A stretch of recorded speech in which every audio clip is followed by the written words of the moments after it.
Pour parler des contraintes de l'acteur face aux contraintes de la réalisation, de la caméra, en fait, on voit que ce sont beaucoup de questions que se posent les comédiens qui n'ont pas l'habitude des tournages, beaucoup de questions pour pas grand-chose.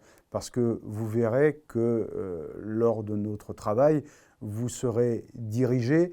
Évidemment, il faut avoir la conscience de la caméra, il faut avoir la conscience du son. D'abord, l'avoir, cette conscience-là, pour après l'oublier. Oublier le son, oublier la caméra. Après une semaine, vous oublierez facilement.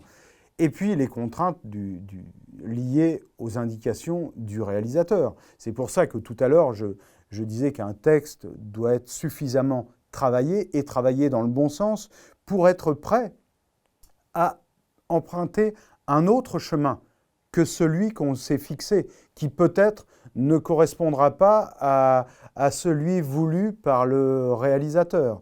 Donc être prêt au maximum pour partir complètement sur des sentiers différents.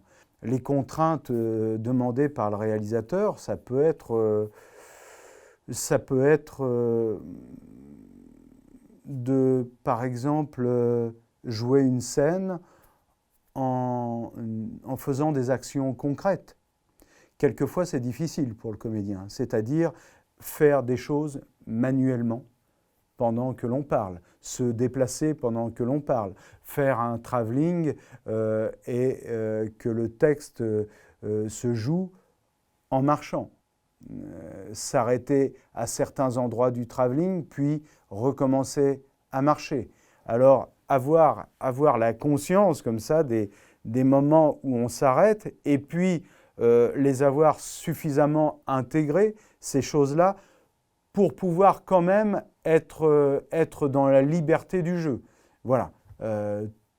Toutes ces choses, enfin, c'était qu'un exemple, mais qui sont parfois difficiles pour les comédiennes, pour les comédiens.